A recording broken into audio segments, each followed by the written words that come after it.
Ashama kafun akam jirtu kabajamtoota daawwattoota Horn Media kun qophii keenya gungumii torbanitti al tokko karaa Horn Media isinii darbu qophii kanarratti Oromoo maal gungumu ofiisaatti walitti yoo akka biyyaatti yoo kan jiru qophii kana qopheessuun hanga xumuraatti kan si waliin turu Allalisaa Dhaabaati. Egaa qophiin gungumii keenya har'aa barsiisaa yookaan immoo barsiisaa ayyaana kan jedhamu aanaa dharraa keessatti yookaan salaalee keessatti kan lubbuusaa guyyaa har'aa darbe jechuudha. Isarratti isin gunguma hamma xumura qophii kotti na waliin turaan immoo affeerraa kotti isinis gama keessanii miidiyaa kana like subscribe gochuun nu waliin hojjedha isiniin jedha. Egaa qophii gungumii koo har'aa kana keessatti barsiisaa ayyaana amanu otoo bakkee hojii isaa salaalee keessa aanaa dharraati jechuudha. Fiicheerraa ka'ee otoo aanaa dharraa deemaa jiruuti lubbuunsaa gammoojjii keessatti kan darbe jechuudha. As keessatti egaa barsiisonni irra deddeebiin sadarkaa achitti otoo hin taane sadarkaa bakkeewwan garaagaraatti egaa irra deddeebiin yeroo isaan gidiraa fi dhiphina baay'ee argaa turanii fi miidiyaatti ba'anii yeroo isaan dhiyeeffachaa turanii fi sagalee dhabanii yeroo sagalee isaan dhiyeeffatan kan keessatti sagaleen namni deebisuu fi irra deddeebii yeroo isaan rakkina hamaa fi dararaa guddaa argaa turanii fi himachaa turan beekamaadha yookaan immoo sooshaal miidiyaa irra deemaa ture jechuudha. Egaa inni kun gaaffii isaanii yookaan yaada isaanii irra adda kan guyyaa har'aa jechuudha. Barsiisaan kun egaa godina Wallagga Lixaa aanaa Laalloo Asaabitti dhalate jechuudha. Dhaloonni isaa garuu hojiif sadarkaa yookaan immoo barumsa baratee booddee erga miindeeffamee booddee aanaa dharraatti ramadame jechuudha yookaan salaaleetti. Salaaleen egaa waggoota asitti humnoota finxaalii Amaaraatti yeroo isaan dararaa guddaa arganii fi uummanni Oromoo achi keessa jiru dhiphinaa fi yaaddoo hamaa keessa turee fi hamma manni isaanii gubachuu fi mi'aan facaasanillee hamma mi'aan isaanii gubatee namoonni achi keessa jiran hamma karaatti bahanii kadhachuurra gahaniiru jechuudha sadarkaa ammaa kanatti. Kanaaf wanti amma ta'e kuni keessumaa aanaa dharraa kana keessa fiicharraa kaasee gara dharraatti konkolaataan kamiyyuu deemuu hin danda'u jechuudha. Sababiinsa sababii finxaaliin Amaaraa daangaa sana cufaniifidha jechuudha achi keessatti. Gama mootummaatiinis wanti hojjetame jira natti hin fakkaatu uummanni ammas dararaama guddaa argaa jira.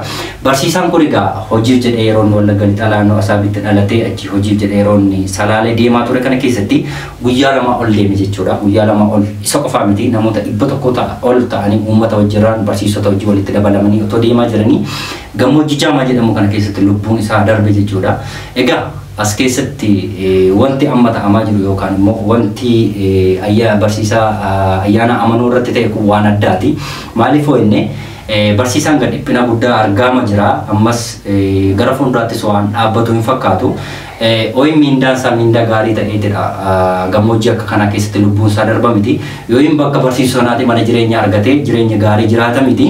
Wanti amma ta'aa jiru kun keessumaa akka biyya kana keessatti wanti miindaan barsiisaa kaffalamuu fi ilaalchi mootummaan kun barsiisotaaf ilaalu hojjettoota mootummaarraa adda jechuu dandeenya.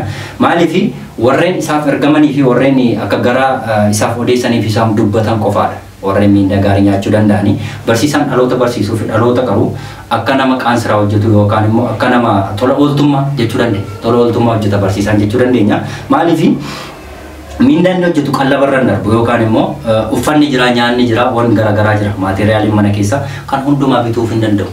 Barsiisaa jechuudha miindaan barsiisaan nyaatu. Isarra darbee lubbuudhaan barsiisaan kun keessuma gammoojjii kana keessatti lubbuun isaa darbee wanta nama gaddisiisudha. Gama mootummaatiin waan kun otoo ija keessa galamee yookaan immoo itti yaadamee gaariidha. Garuu kan itti matanis dhabanii natti fakkaata. Guyyoo waggoota asitti miindaan barsiisaa hir'achaa akka turee fi hir'atee akka jiruu fi barsiisonnis gadi bahanii yeroo iyyachaa turan kana keessatti barsiisota bakkeewwan garaagaraa isin shanii deeggartoodhaan yeroo isaan barsiisota rakkisaa turanii fi warreen mana hidhaa keessatti argaman illee jiru jechuudha. Amma waan addaa miti kun. Waajjira keessas hidhamuun ni jira yoo waan akkasii dubbatanii garuu kan barsiisotaa kun addaadha. Maaliif barsiisotaaf ilaalchi ta'amuu dide? Keessumaa guyyaa lama erga deeme kiiloomeetira hamma kanaa erga deeme gammoojjii akka kanaa keessatti lubbuun isaa darbee jechuudha. Isa qofaa miti barsiisonni isa wajjirraan jiran hospitaalatti kanneen argaman jiru. Yaalarra kanneen jiran jechuudha. Maaliif namni sadarkaa ammaa kanatti kiiloomeetira amma kanaa guyyaa amma kanaa deemuu jechuun wanta ulfaatudha. Wanta nama waan hedduu qabu. Isaaniin otoo waajjira keessaa baasan keessumaa warreen Finfinnee keessa ta'anii beeyitii qabatanii deemanii otoo sadarkaa amma kanaa guyyaa amma kana deemaa jedhanii karaa irratti hafusan. Akkuma isaa kana jechuun amma isaa kana iyyuu hin deemanii. Garuu hundumaafuu barsiisaan kun gammoojjii Jaamaa jedhamu sana keessatti lubbuun isaa darbee isayyuu namoonni faana jiranii Oin bakka dhaloota isaa godina lixaa aanaa Laalloo Asaabitti dhalatee barsiisaan kun bakka dhaloota isaatti hin awwaalamne Wayin bakka barsiisota achi deemee sana awwaalamne bakkuma sana gammoojjii sana keessatti akka saree fi akka nama harree manaa goototee gadi gatuutti karaatti awwaalanii darban jechuudha. Uummanni achi jiru rakkateera dandahee baatee deemuu hin danda'u jechuudha. Kanaaf bakka sanatti awwaalan jechuudha.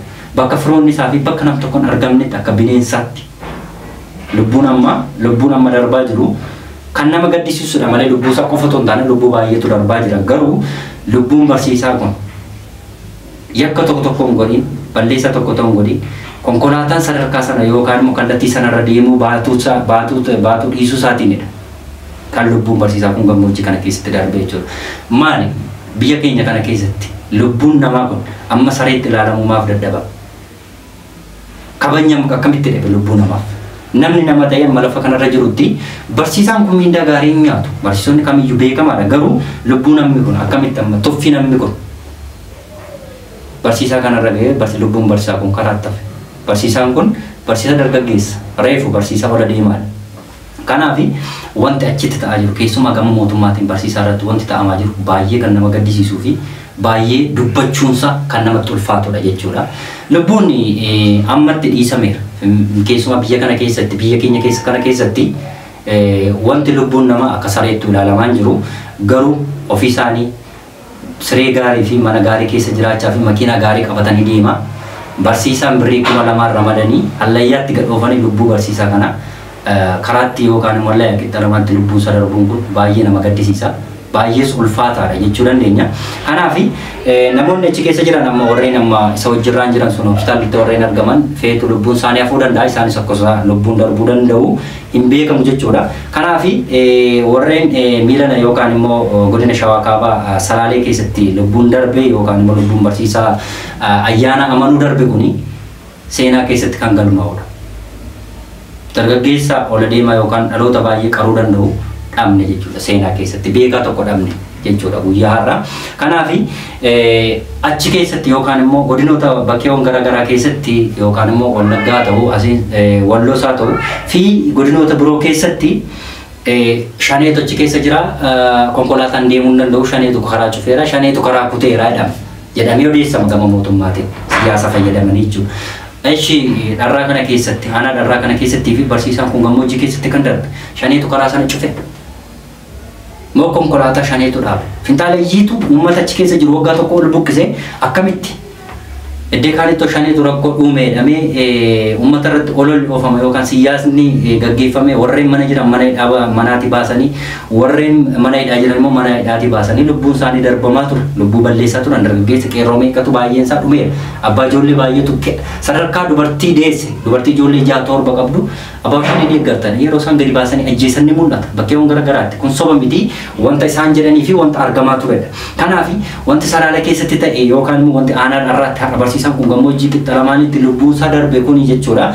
Barsiisaa ayyaana amanuu kuni achi keessatti dharraa keessatti of finxaalee amaaraatu uummata buqqisaa ture qeessaarraa midhaan gubaa ture horii ajjeesaa ture akkamitti abaa shaneenoo akkas godheera jedhamee akkamitti finxaalee amaaraa kana immoo uummanni namni kun akkamitti buqqa'ee barsiisaan kun akkamitti lubbuu isaa darbe akkamitti sadarkaa konkolaataan akka isaan hin deemneef yookaan konkolaataan bakka isaan akka hin deemneef sadarkaa kanarra gahee finxaaleeyyiin faannoo.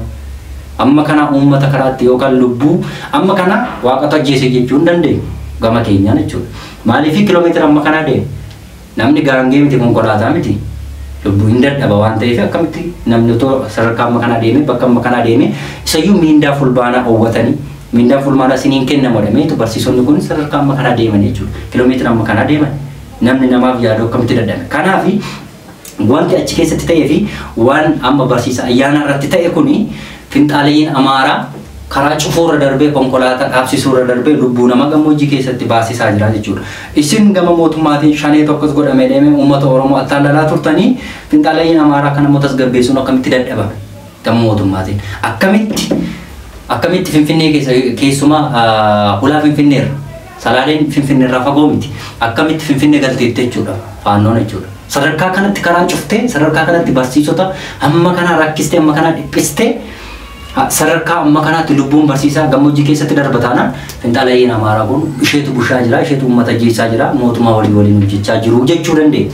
Kun shakkiin qaba wanta wal nama subsiisu sin qabu wanta dabsini dabaru sin qabdu jira kanaaf Finfinee Amaaraa kana funyaan Finfinnee jalatti akkamittiin barsiisonni kiiloomeetira amma kana deemanii lubbuun barsiisotaa darbu ummanni amma kana akkamitti rakkaata waggaa tokko oole ummanni aanaan arraa kan isaan rakkachaa turanii dhiphachaa turan kun akkamitti tasgabbaa'uu dadhabe bakkeewwan garaagaraa Finfinnee irraa warreen fagoo jiranoo abaa shaniitu bushaa jedhame dhiisame ummanni rakkina hamaa keessa jira innaaf akkamitti inni kun tasgabbeessuun dadhabe lubbuun barsiisaa kun akkamitti darba isarra darbee barsiisaan kun akkamitti gammoojjii qixa lamaanitti owwaalama maaliif bakka dhaloota isaatti illee owwaalamuu dadhaban kun maaf gama mootummaatiin ilaalcha keessa ta'ame ilaalchaan otoo ilaalame gama mootummaatiin kuni barsiisaa ayyaana qofarratti waan dhaabbatuun fakkaatu barsiisonni kanneen hafan sunis tokkoffaa miindaa gaarii qabanii tokkoffaa bakka fagootii barsiisuu bakka sana bakki jireenyaan jiru haalli mijataan hin jiru ibsaan hin jiru neetworkiin hin jiru hom tokko hin jiru jechuudha bakka barsiisonni barsiisan silaa barsiisaaf kabaja guddaatu biyyoota guddatan fakkeenya fudhatanii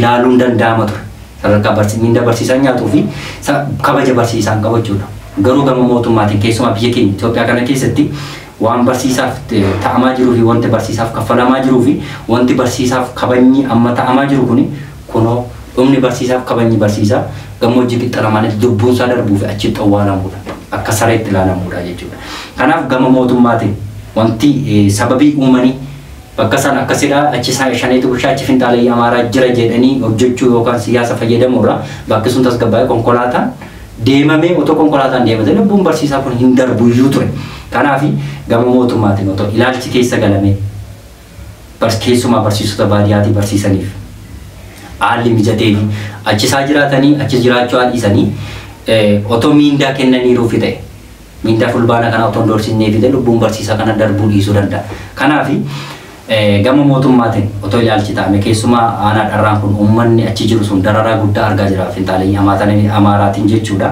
kanaaf Finfinee Amaaraa kanas yoo waliin hojjetanis haa ta'u waliin hojjechuu habatan mootummaa hojjiraan jechuudha ilaalchi galamee fi otoo uummanni Oromoo bakkeewwan garaagaraa jiru lubbuun isaa hin darbu ta'e keessumaa bakkeewwan garaagaraa warreen jiranii mana hidhaatii baasanii yeroo ajjeesan kana shanee deeggartoottu dubartii akkas gootettu maaloo dhattanii atataa irratti funaantanii barsiisota baay'eetu hidhaa jira sadarkaa ammaatti jechuudha kanaaf barsiisaan amanuu kun Wallagga Lixaa Laaloo Saabitti dhalate bakki itti owwaalame immoo achuma gammoojjii sana keessatti jechuudha lubbuun isaa kan darbe achumatti kan owwaalame uummanni dadhabeera baachuu waan dadhabeef achumatti owwaalanii bira darban jechuudha barsiisota warri kaanis warreen isa wajjirraan miidhaman sunis hospitaalatti warreen argaman lubbuun isaanii bahuu danda'a garuu mootummaan kanarratti xiyyeeffate otoo keessumaa barsiisota irratti xiyyeeffate hojii akkasii hojjetee fi haalli mijatee fi miindaan achi keessatti yookaan miindaan biyya keenya Itoophiyaa keessatti barsiisotaaf kaffalamu ni beekna hundumti keenya waan ta'eef innis otoo itti yaadame barsiisotaaf jechuudha otoo haalli mijatee fi gaariidha isa kana hammuma kanaa yoo jedhe bakka tokkotti yoo walitti qabe gungummii qoharra jechuudha wanti barsiisa ayyaana irratti har'a ta'ee fi wanti nama gaddisiisuu fi wanti dubbachuun isaa namatti ulfaatu keessumaa Wallagga Lixaatii bahee yeroonni Shawaa Kaabaa Salaalee aanaa dharraatti otoo barsiisummaa fiicheerraa ka'ee gara aanaa dharraa lafa otoo deemaa jiranii adeemsa guyyaa lama deemamee erga karaa qixa lamaan ga'ee lubbuun isaa gammoojjii bakka gammoojjii Jaamaa jedhamu sana keessatti lubbuun isaa darbe achumatti awwaalamee jira bakki firoottan isaa fi hiriyyoonni isaa fi hom tokko ton argiin hallayaa keessatti yookaan gammoojjii keessatti awwaalameera maalumaafuu gama mootummaatiin ilaalchi keessa ta'e Finfinnee ta'anii yookaan Finfinneetti naanna'anii dikoreeshinii uumanii VAT qabatanii Finfinnee bareechuun kun bu'aan qabu. Finfinneetti ala jira kan bushan Finfinnee qofaa miti uummanni kan jiraatu. Sabab sablammiin Oromoo irraa kaasee sabab sablammii 85 ol biyyoota garaagaraa keessa jira. Isaaniifis kabajni otoo ta'e. Isaanis ilaalcha qabaatanii yookaan ilaalcha keessa galamanii akkuma isaan lubbuu qaban warreen Finfinnee akkuma lubbuu qaban warreen biyyoota garaagaraa yookaan immoo godinoota biraa keessa jiran lubbuu akkasuma qabu. Kanaaf namni kamiyyuu sagalee dhalate waan ta'eef ilaalchi keessa galamee fi akkuma isaan of jaallatan namoota hafan yookaan immoo warreen bakkeewwan garaagaraa jiran jaallatanii kabajaa fi ilaalcha tokkoon otoo irratti mari'atamee otoo irratti hojjetamee gaariidha jechuun barbaada jechuudha.